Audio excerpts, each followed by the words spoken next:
Welcome back mga kakigols. So, ito na yung unit number 23 na, 24. Unit number 24 natin. Acer. So, tingnan natin sa ilalim.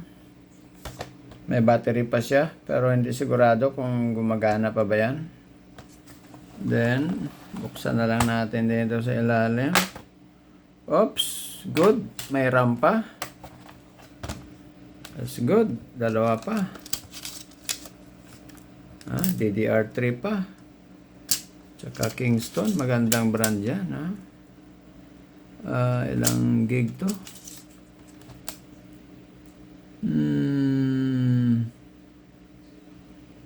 Hindi sinabi ilang gig. Sabi.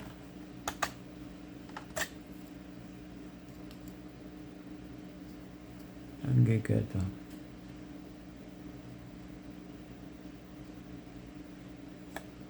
Parang sinasabi Anyway. So, malaman natin pag umandar siya, no? Okay.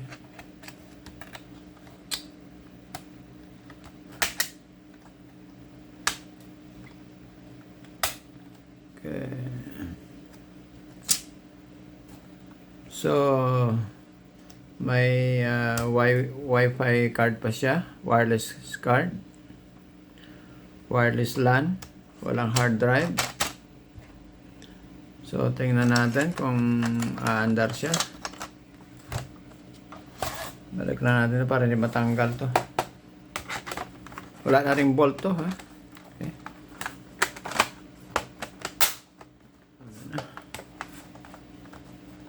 So, then, open natin. Baka wala ring screen to. Oops! Oh, talagang walang screen. My goodness. Ay, nako.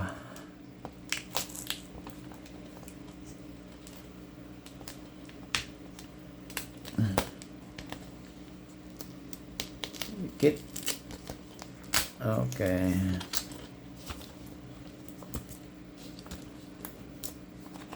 So, tingnan mo natin kung magpa-power siya. Okay. Power muna. Power on. Okay. Plug in natin. Oops. Okay. Walang umiilaw-ilaw. Power on. Wala. Walang power. No power. Wala. Walang power. Okay.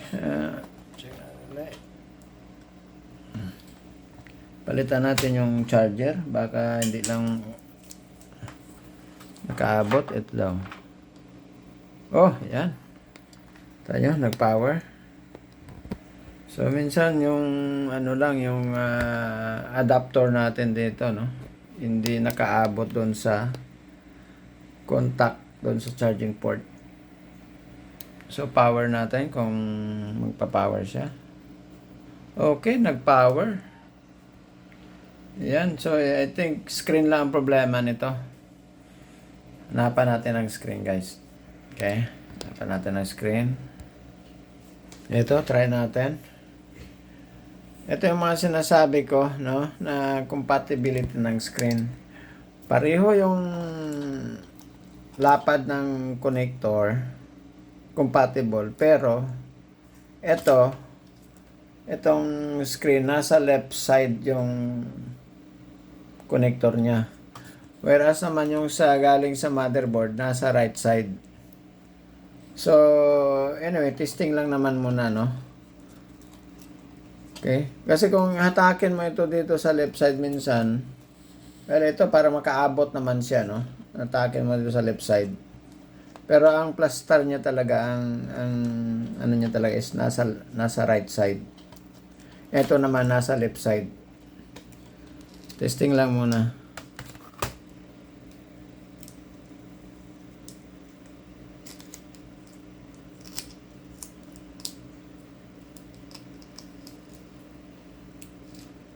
Kita nyo? Napaka ano tong contact niya. Kita nyo? Parang bumubuka na dito.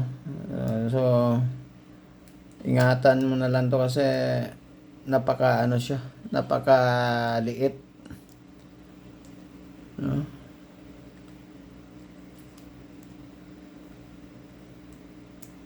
Oy, sorry. So, dapat naka-off, ha? My goodness, nakalimutan natin yan. Minsan, makalimutan mo naka-power on, tapos magkakabit ka ng ano, posibleng masira yung screen, no? Dahil mayroon siyang power na agad papasok sa screen na at least 19 or 20 volts. Okay? Baka magkaroon ng short circuit, madamage yung screen. So, be sure na wala talagang power. Okay. Testing natin. Plug in.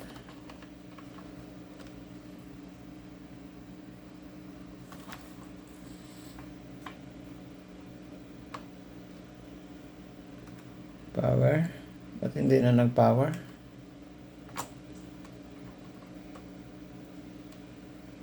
Ayun na, hindi na mag-power. Eh, isa pa guys, mayroong mga ano na encounter ko na pag ang screen may problema na, pati yung laptop ayaw mag-power. Parang may short circuit dito sa board ng screen. Kasi may maliit siya na board dito. May mga piyesa din yan. So, pwedeng nagkaroon ng short circuit dyan. Kaya, apektado yung power sa laptop. Kita nyo, hindi na siya nag-ilaw dito. Pag i-power natin, hindi rin siya mag-ilaw. So, unplug muna natin. Then, subukan natin tanggalin tong screen, then i-power natin ulit kung magpa-power siya.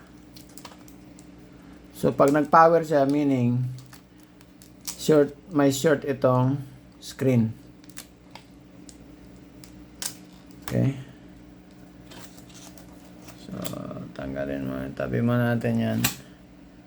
Then plug in. Kita nyo, nag-ilaw siya. Power natin. Siya na-power siya, walang screen. Wala nakakabit na screen. So meaning, itong screen, posibleng, or hindi lang posible, may short circuit. Okay? Another try. Okay? Another try. Ayan, nag-power siya. I-off natin. Ibig sabihin, nag-off siya. Unplug natin. Kabit natin ulit itong screen. Second time. Tingnan natin kung apektado yung power. Pag ganun pa rin, ibig sabihin, confirm natin na short circuit yung screen. So, wala na.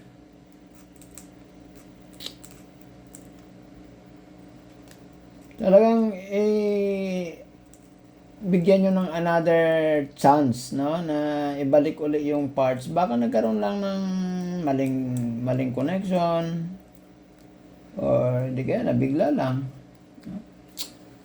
Hirap i-pashoot eh.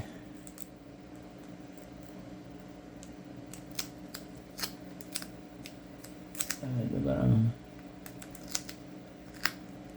Lang careful kayo dito sa paghawak nitong connector kasi napaka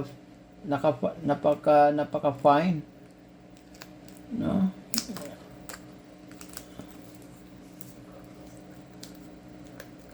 So dapat sagad yung contact, no? Straight, hindi nakaslan ganyan. Then try natin for the second time. Plug in. Oh, kita nyo? Nag-power. Ibig sabihin, baka mali lang kanina. Hindi lang tumama lahat yung contact. Power natin. Oh, nag-power. Kita nyo? Pero walang display.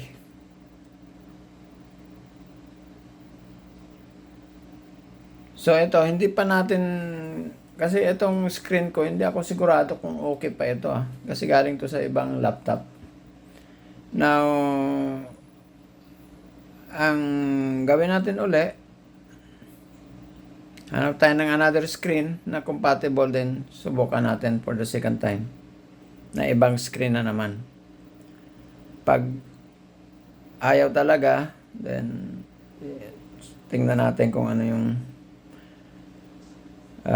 diagnose natin dito. So, unplug natin. So, hindi gumagana yung battery kasi namamatay siya agad pag in-unplug.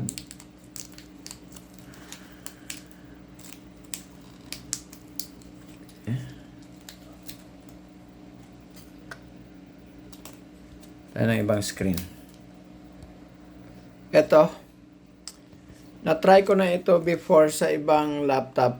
Nilagyan ko ng no power kasi yun nga, namamatay yung power pag kinabit ko ito. So, eto, tingnan natin uli. Malay mo, ganun din, nagkamali din ako sa pag-connect, no? Hindi ko na-connect na maayos, saka hindi ko na inulit. So, eto, try natin ulit dito.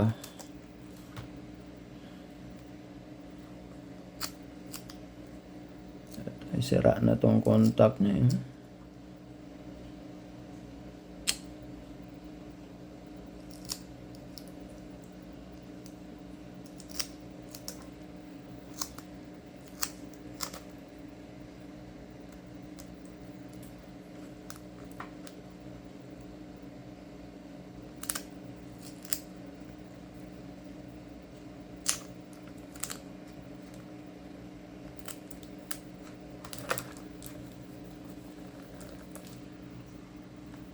Okay, try natin. Plug in. Okay, nag-ilaw siya. Power. Nag-power siya.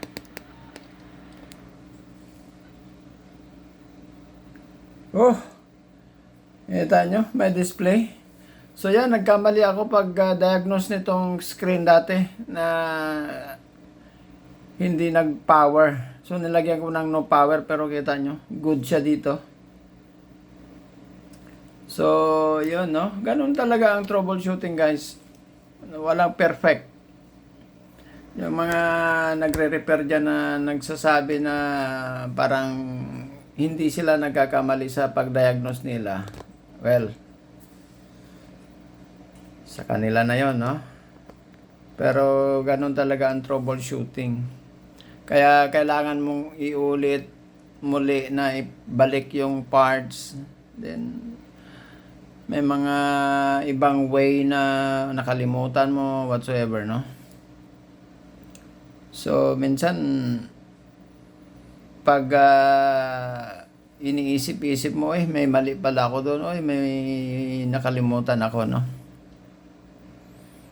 Okay, so kita nyo, nilagyan ko na ng no power ang screen, pero yan, nag-display. Ibig sabihin ito, goods ito. Okay, tingnan natin, ipasukin yung BIOS niya. F2.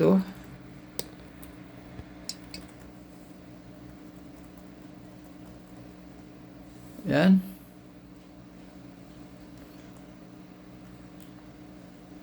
Ganda pa ang keyboard niya, oh. Malambot pindutin. So, AMD Phenom 2 triple core 2.1 GHz.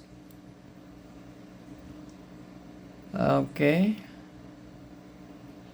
Aspire 5552 model. Acer ang brand. No? Oh, just imagine ang RAM is 8 gigs. 4 gigs pa lang yung isa na yon. Tapos mayroon pa siyang video memory na 256 MB. Not bad. Okay? So maganda to. Maganda.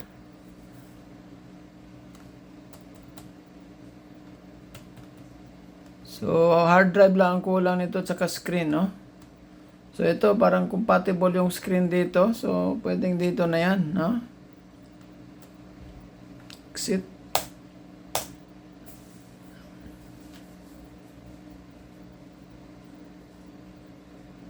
Yan. Nice one. So, power off na natin. Long press nyo lang, then unplug. Then tingnan natin kung compatible yung ano, yung tawag dito. Yung ano nito, yung frame, no? At saka yung lalagyan ng mga bolt sa corner. So tingnan natin. Although, again, nasa left ang connector nitong screen. Nasa right itong one. Pero mahatak naman siya dito. Tingnan natin. Nakita nyo, nakalagay dito no power. Pero gumagana pala siya. So, buti hindi ko ito tinapon. Tingnan natin kung yung ano, mag-fit, no?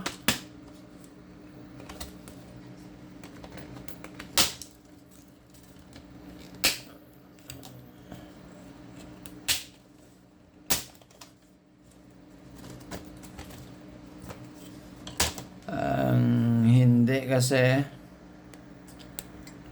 ito kasi siya dito yung frame niya dito yung bolt sa gilid, no? Meron siyang frame dito parang ayan bracket, no? Left and right. So ito naman, itong screen naman is mayroon siyang screen na sa four corners pero wala siyang lalagyan ng bolt dito naka connect sa bracket, sa vertical bracket. Pero kung talagang gusto mong ilagay ito, pwede to, no? Maggawan to ng paraan, pero hindi na lang natin pilitin para ano, kasi makahanap pa tayo ng ibang screen sa ibang laptop na compatible dito. So ito, i-reserve lang natin to sa ibang laptop na compatible din siya dito na attachment, no? So, yun lang. Pero just in case na wala ka talagang option, pwede itong malagay dito. Diskarte na lang yan, no? Kasi nga, repair, di ba? Repair. Pag sinabi mong repair, posibleng hindi na yan babalik sa talagang original na ano niya na itsura kumbaga, no? Kasi ni-repair na nga. Importante magamit. So ito, hindi na natin ipilit yung screen dito kasi may option pa naman tayo. So remove natin to.